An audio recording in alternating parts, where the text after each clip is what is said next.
By the time you come across this video, you've probably seen a bunch of Arrma 3S models flying through the air and professional reviews. This video is not going to be either of those. This is going to be about the longevity and ownership of those cars. So between the Typhon and the Big Rock, I've driven through 80 plus battery packs. And so I have experienced the issues and the drawbacks, and we're going to go over those in detail along with the solutions, so that if you're looking to buy a 3S model or you recently have purchased one, then you'll have an idea of what to expect and how to resolve any problems. Because I think the issues that we come across are going to be unique to the car, but every RC car is going to have its problems. And so I think by understanding and having the expectation, I think the disappointment will be a little less. So we're going to go over that to help you out. This video, I don't get paid for this.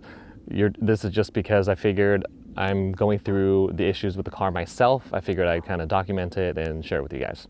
So just a little context, I'm not a professional reviewer. You're not going to see a wall full of cars behind me, of RC cars. I'm not the kind of guy who would be buying $400 toys for my kids. The two cars are for myself, and I do share it with my kids. But we're going to get started on the issues of what to expect with the 3S models. All right, if you're looking for pretty pictures, this is not going to be one of those videos because I just drove this. I actually like driving these things. Before you ask, this roof rack, or whatever you want to call it, is from Traxxas, and it does mount on here perfectly. And the back looks like this. You do need to use washers to make sure it connects. If you have any questions about that, leave in comments below. But let's get started on the issues. Number one is going to be the wheel. For me, it was the back right wheel. Sometimes it's any other corner for other people. But what happens is, for the Big Rock itself, within probably 10 batteries, no, I'd actually say like 7 batteries for the Big Rock. And again, for the Typhon, within 11 batteries, the wheel fell off, the rear right one. And so that's kind of a common thing that you've probably noticed or heard in Facebook groups or in the Arrma forums or whatnot. And initially I thought, because I didn't know any better, that it was the nut here that was loose. So I kept turning it, tightening it, and tightened it so much that the red hex tool actually broke. So it's not the nut that is the problem. The issue with why the wheel falls off has to do with this silver axle piece that connects to this drive shaft. And so I'll show a video of how to fix that right now. So I was driving the Typhon through Golden Gate Park and the wheel fell off. And I kept driving before I realized what happened, and then here it is on the grass. There's a 2mm hex screw that you'll have to remove to get access to the drive shaft. And once that's taken out, then you can slide the drive shaft off and get access to that little hole. With the same 2mm hex driver, which does need to be long enough to go down that shaft, you'll look through that window and find that screw and tighten that up. All right, this first thing about the wheel coming off is not a recommendation, it is a requirement. You really, really want to tighten it off out of the box. Because if the wheel comes off in a non-ideal situation, then it can really cause some problems. Because I know some of you guys drive these things in the street, and you can imagine if the car slows to a halt because the wheel fell off and is rolling down the hill or down the street, and a car is swerving to avoid it or runs it over, it's not going to be a good thing. So something similar like that happened to me. I was driving in a closed street where there are cyclists and pedestrians, people jogging and things like that, and the wheel did fall off on that road. And there were cyclists that were looking at the wheel, and luckily they did see it and they didn't have to swerve or anything like that. But you can imagine it could have been a lot worse. With the Typhon, the same thing also happened where the wheel came off, and luckily that was during a drive in a grass field, so it wasn't a big deal. The reason I didn't tighten it off out of the box for the Typhon is literally to create this video, to find out exactly how many battery packs, or around how many battery packs it would take for that wheel to come off. Thinking that maybe it was just the Big Rock had an issue, a quality control issue, and wasn't tight, and the Typhon would be okay. But that was not the case. The Typhon, after 11 batteries or so, that wheel did come off, and the Big Rock was about 7 batteries, or maybe even less. So this is something you really want to do and take seriously. So we're going to go over the issues in order. Okay, so the first we talked about the wheel falling off. The next we're going to talk about the motor. Okay, the motor is actually floating in here. It's basically hanging off or cantilevering off this power module. So although it looks like it's touching the chassis here, it is not. So what that means is when this car slaps on the ground, then this entire motor will tend to drop down and come back up, or basically bouncing off the only connection, which is to the red motor mount. And so what that does is it causes the motor to go out of place. And when that goes out of place, this motor mount will bend, okay? This is an aftermarket one by Hot Racing, which is not the solution. I was hoping it would be the cheap solution, but it is not. It will bend as much as the stock one. It just looks fancy and is actually roughly the same price. So luckily we didn't pay too much for that.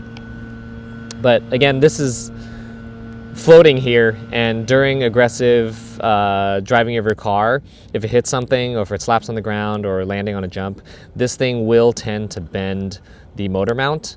And in doing so, the spur gear under here will not mesh well with the pinion gear. And so what happens is, instead of the gears meshing well together, they're going to come at an angle. And when it comes at an angle, then it's going to strip the spur gear. And what strips the spur gear, it's not a big deal as far as dollars, because it's only like $6 or something, but you're adding shipping, you're adding tax, you're adding lead time, because that part may not be readily available where you live and you need to have it shipped. So that's just something that's quite annoying. The solution for that is to wedge something under here, okay? What I used is kind of a putty that we use to stick posters up on the wall, and I just stuck that underneath there. Right now you can even see during my drive this morning there's a rock that's stuck in there. So you can imagine any debris or anything in there is going to cause the motor to shift unevenly when it does. And so again, this causes a spur gear stripping. What people do is they replace the plastic spur gear with the metal one, and then all these forces don't really go away. They just get transferred to the next weakest link. And next weakest link is going to be the differential, which is back here. We're going to go over more solutions. So in addition to wedging something underneath there are people who fabricated something that can fit under there. Some people use metal, or I guess you could 3D print something. I haven't seen anything readily available, but you do want to put something under there, whether it's putty or whatnot. And I mentioned earlier that the Hot Racing motor mount is not the solution. So what people use is something called the M2C Racing motor mount. Unfortunately, that motor mount comes with another additional piece that's required, and that total cost is, I think, $72, but you're adding shipping and tax, and I'm thinking that's going to be roughly $85 for just that piece. And remember, what's initiating the bending of the motor, of the motor mount, is the motor itself. So you do want to secure the motor first and then deal with something that will be a little bit better quality for the motor mount that doesn't bend. This is the version 3 car. The version 2 car, apparently the red motor mount is a lot stronger and version 3 is weaker. Unfortunately, the version 2 is discontinued, so it's a little bit hard to find. But if you can get your hands on one, you may want to get one of those. What I do is I inspect this motor mount every time I swap out a battery. So I'll check to see if it's bent, and if it is, then I will need to remove it, take it apart, and bend it back. Another solution is to go with another company called GPM, I believe, that replaces this entire assembly. And this entire assembly would be made of some sort of metal. And so that basically makes it so that you don't need this motor mount at all. It's all one assembly, so that is less likely to bend just because of the sheer size and strength of it. Another issue with the 3S models is, in all the other videos, you're going to see this pulling out very easily, right? You remove the screw right there by that red tab, and then you lift this thing up and everything slides out nicely, except it does not slide out nicely. What happens is debris gets everywhere in all the little crevices and makes this thing a little bit tough to pull out. So you're not going to be able to do it easily as you see on YouTube at all. So what I do is I stick a flathead screwdriver in here, or right there, and also right here. And what that does is I kind of use that to lever it out as I'm pulling this. So when you do that, it'll be a lot easier. You just have to be patient and go kind of back and forth, and kind of just wedge it out. And of course, you're gonna have to remove the drive shaft first. But just know that when you pull this out and you try to slide it this way, it's not gonna be easy at all. I almost gave up and got really frustrated, but if you use the flathead screwdriver again in these areas back and forth, you'll be able to wedge it out fairly easily. Another issue that happens is this suspension shaft comes out of the perch. Okay, so literally it just pops off. And then you wedge it back in during your ride because you don't have any tools, and then it comes off again, and then you glue it and it comes off again. So the solution for this is to use very, very strong glue. So people have used Gorilla Glue, people have used some sort of 2-part epoxy or whatnot, but you do really want to glue the end of the shaft to the perch for overnight if you can, as many hours as you can. And one question you're going to have is, how do you remove the spring, or do you need to remove the spring? So you can imagine if you're trying to push the shaft to the perch and the spring is pulling it the opposite direction, then you're not going to get as much pressure on here as you need. So you may want to remove the spring. And there's also the logic that if you compress this overnight, then you're kind of putting too much stress on the spring itself. So some of you may want to remove the spring. And the way you're supposed to do it is to remove this assembly somehow in the manual, which I have not read about. But what's easier that I've heard about from my friend Thomas is that the spring, the end of the spring is very similar to a keychain ring. And what you're going to do is you're going to pull this up and you're going to pretend this is the keychain ring and then the shaft is the key. And so you're gonna twist until it comes off. And then again at the other end, and then you can pull the spring off.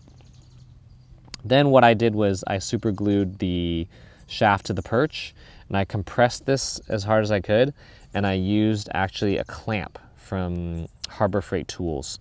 And that clamp was probably $8 or something that you can use for other things. But that may be a little bit overboard, but that's what I did to make sure that the shaft was in the perch and held there with some pressure.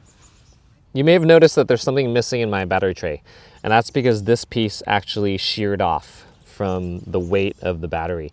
I previously had an 8,000 milliamp hour battery here, and I think during one of the crashes, it just slid into it too hard and then sheared off that piece. I have another video about why you may not want to use the 8,000 milliamp hour battery, and that has to do with the value and the weight of it. Kind of reduces the performance. That's kind of the short answer.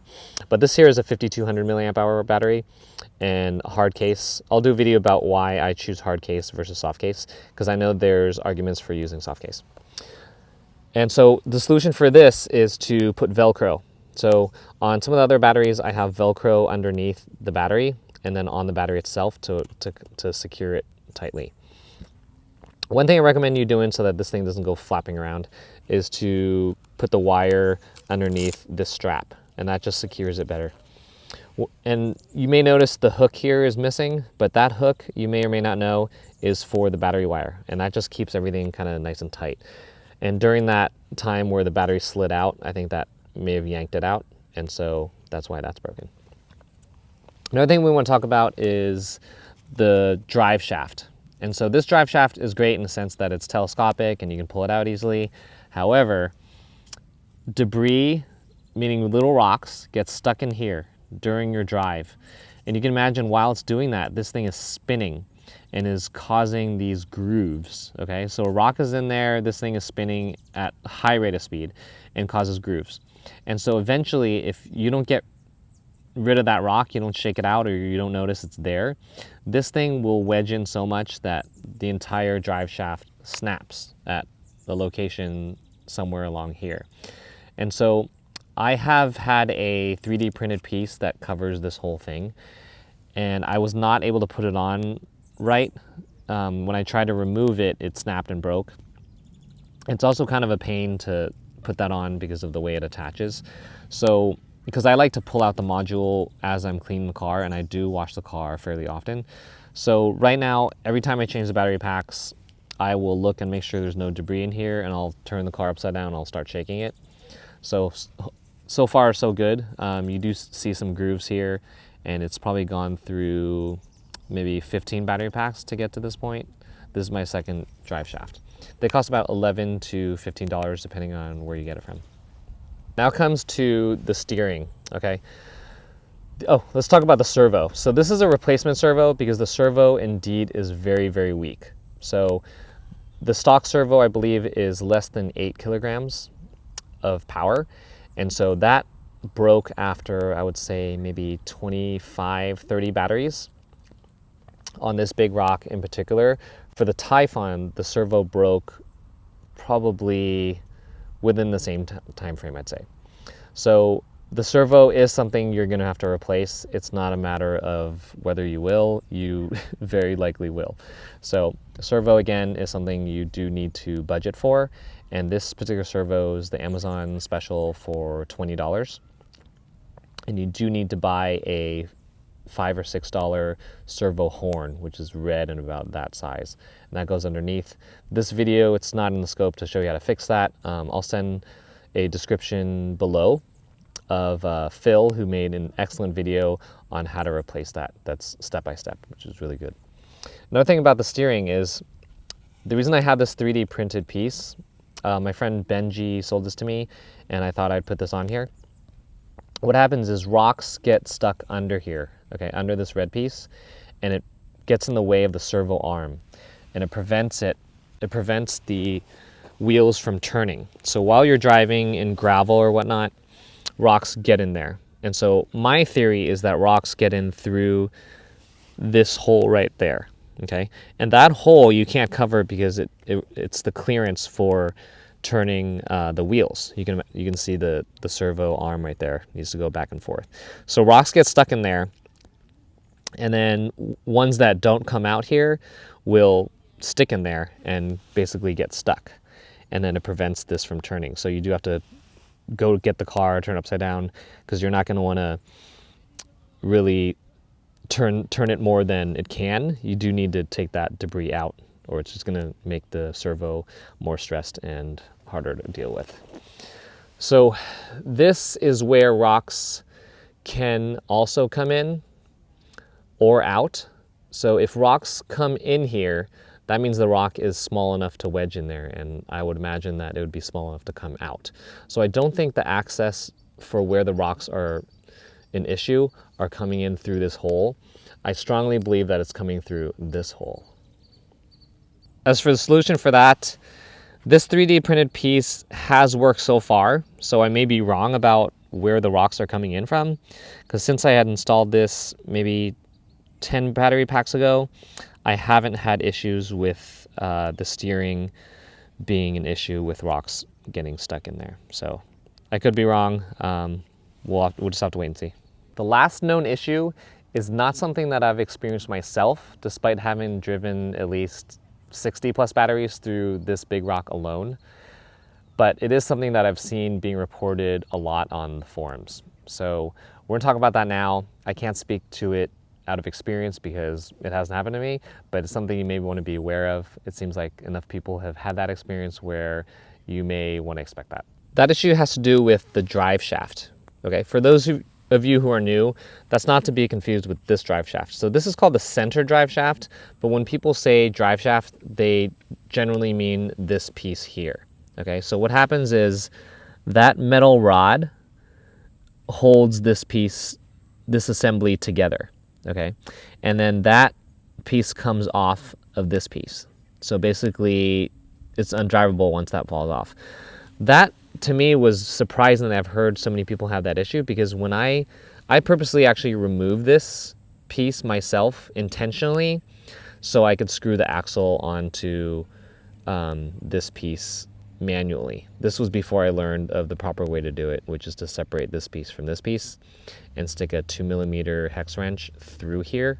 I wasn't aware you could do that, so I had actually removed, not from this end, but from that end is an identical situation. So again, that can come off, that can separate, is what I've been told, and that would require either you putting it back together each time or replacing this. I suspect that if this is coming off, there's something in here that's weakening, and no matter how many times you put it back together, it's probably going to come off. So you're going to want to replace that. If you intend to spend a lot of money on this thing, I suppose you could buy a pair of these and replace just the back, or you could buy all 4 sets. But what I would recommend is to just buy a pair of the stock ones. That way you have 2, and then when you replace this, you'll have 1 extra. If you buy an entire set or a pair, then you're just going to have an extra stock one that you have laying around, and you're not going to want to combine a stock one with an aftermarket one. But that's just me as far as being value conscious. I would just go with the stock one. Again, this has gone through 60 plus batteries and they're working just fine. You'll find that over time the wheels get wobbly, that there's a lot of play, and you're thinking that it may be the joints here. But in fact, if you look through here, it's possible that it could be the bearings that are stripped or broken. In my case, a bearing did break, and this was had a lot of play and was very wobbly. And what happens is there's 2 sets of bearings. There's a small bearing in this assembly behind the nut, and then there's another one in the back. So the small one is what broke, and I had to replace that. You can buy a kit that has all the bearings for the entire car, excluding the bearings for the motor, for about $20 to $21 plus shipping and tax. So I did buy that, assuming that I'll need to replace bearings here and there eventually. But if you are finding the wheels wobbling and it is secured in place with the hex in the back correctly, then chances are there's a bearing that is broken, and that is, again, behind the nut here. The next thing is going to be half durability and a half maintenance, and that has to do with what's underneath this box. So under here is it's what's called a differential, or people call diff, and that includes a crown gear, an input gear, and 4 planetary gears. So you have 6 gears that are inside this assembly. So I suspect, and you can comment below if you have different opinions, and I'm certainly open to that because I'm not completely sure, but when I replace the plastic spur gear with metal, I'm assuming this is more durable and it's kind of transferring all the forces somewhere else. And that somewhere else is probably going to be the diff case. And in there, the crown gear stripped and the input gear stripped. And so when both of those strip, what's happening is the motor is trying to spin those gears, but because the teeth are stripped, they're not turning the back wheels. So when you feel that there's a lot less power or maybe no power to the wheels, yet it's making a noise, and when you pull this out, you can see the motor spinning, then chances are it's the crown gear and input gear that are stripped and need replacement. The planetary gears in here are metal, and so those are most likely are not going to break or chip or anything like that. The cost for replacing the planetary gear, the crown gear and input gear, I believe is a total of $16 plus shipping and tax. So the cost isn't extreme. There is quite a bit of labor to access this and to replace those gears. So again, Phil has done a great job of making a video for how to do that. So I'm going to put that in the description below. He did a much better video than I can imagine I would be able to do. So I'll give him the credit, and we'll put that in the description so you can follow that. But all of that is going to be inside this case. I know you're getting tired of the maintenance and repair stuff, but debris can actually get inside the motor, and it causes the bearing in there to seize. And so since this is enclosed, the only access point I can imagine, which I've heard other people talk about too, is that there's just a very, very small groove or opening between where the wire comes into this this piece here. And also sometimes this plastic can chip, as did with my last motor, and then debris can get in there and then ultimately inside the motor itself. The last motor I had, the original one, this is also a stock replacement, but when I had the original one, I took this apart, I did see a bunch of debris that was in there. So for certain, debris is getting in there. I'm not certain exactly how. It's possible that debris gets in here and then goes in through the shaft side. But whatever it is, debris can get in there and cause seizing of the motor. So solution for that. You can replace the bearings. I had a hard time removing the existing broken bearing that was on this end of the can, so I did have to buy a replacement. You can also get this under warranty depending on when you purchase your car. All right, the next section of this video is going to be about repairs. And these repairs are a result of me smacking into things. So it's not Arrma's fault, it's no one's fault other than me. So we're gonna talk about those pieces, and as of how valuable that information is to you, I don't know. You may be smacking into things too, but I just thought it'd be important to talk about the things that broke and needed replacement. So we're gonna get started with that right now. I already mentioned earlier that using a heavier battery and me hitting something, this caused the battery to move forward and then sheared off the piece that normally secures the battery in place. The other thing that broke on the car is this tie rod. And this was when I was coming too fast towards a concrete bench and I turned just in time, but as I turned, this wheel smacked right into the concrete. And as a result, this probably came together and then snapped.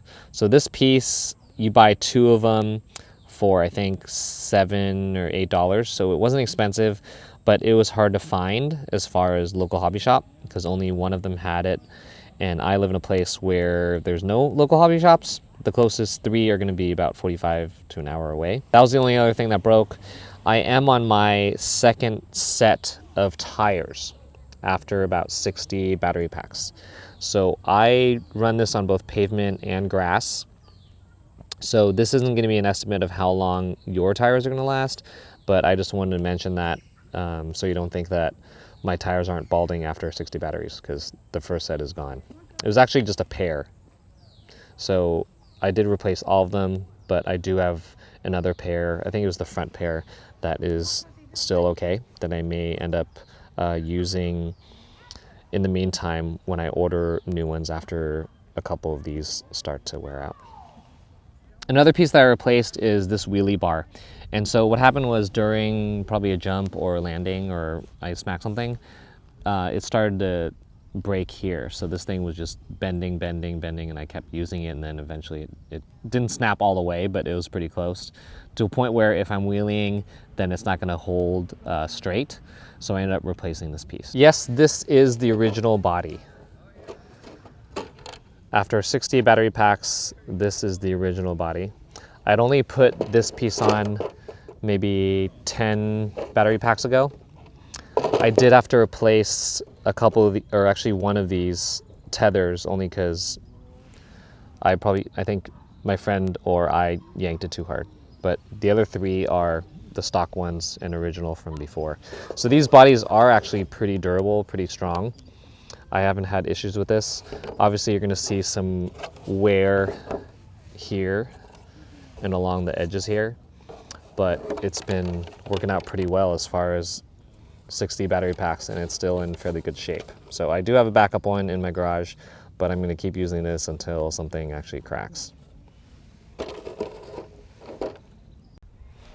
All right, so hopefully you learned something today about the 3S models. This will be the same or very similar between all the models as they are built on the same chassis. The Typhon is a little bit different in the sense that you're not gonna have the issue with the servo having rocks and debris in the way to make it not turn. I have experienced that, but not nearly as much as the big rock originally. So the conclusion for all this is, should you buy a 3S model? And I've said all along that it really depends on your expectation of the car.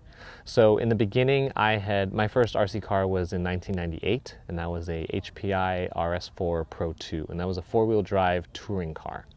And that thing cost about 700 bucks by the time I got the charger and batteries and all that stuff. It was like a carbon fiber chassis. It was pretty much top of the line. And then fast forward to COVID, which was just a couple years ago, and I purchased a lot of budget vehicles, budget RC cars, all under 100 bucks. And then I decided to get into FPV quads. And then due to the chip shortage and me also breaking things, it was hard to get replacement pieces and parts that I needed. So for a time, all my quads were down, and I thought I'd get back into RC cars and get into something more reliable. Ground vehicles, I figure, would break less than stuff that flies in the air, but I didn't realize that RC cars also fly in the air. And so with spending $320 on an RC car, a novice wouldn't expect to have all the issues that I've included in this video. So in that sense, yes, it can be disappointing, but we also need to realize that all RC cars and all products in general will have issues of their own.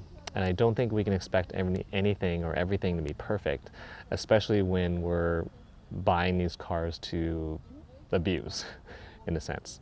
And so I do think it's good value. $320 if you're a newbie seems like a lot, and it is something substantial. I mean, it's more than a $100 RC car, but at the end, I do think it's worth it. You just need to have your expectations of what may break and what you need to replace. There will be things that are ongoing, so you're not spending $320 and calling it done and hoping everything will be fine. You will be spending more money, whether it's $16 here, $20 here, $25 there. And so it is an ongoing maintenance cost or repair cost in that sense. And so as long as you're aware of that and expecting that, then I think the performance of the car is great while it works. So I have no regrets. And again, I did experience a lot of the stuff before I purchased the Typhon. So one reason I purchased the Typhon as opposed to another non-3S car is because I was already familiar with the platform and I was okay with all the drawbacks and all the defects and everything I've discussed. And so with the Typhon, knowing all those things, I've had a blast and it's been fine. And I admit I have been babying the Typhon a little bit more than I have the Big Rock because I don't want, more stuff to break. But that's kind of it. So if you have any questions, concerns, leave those in comments below, and then we can have a conversation there. All right, so hopefully that helped you. Take care. We'll see you next time. Bye.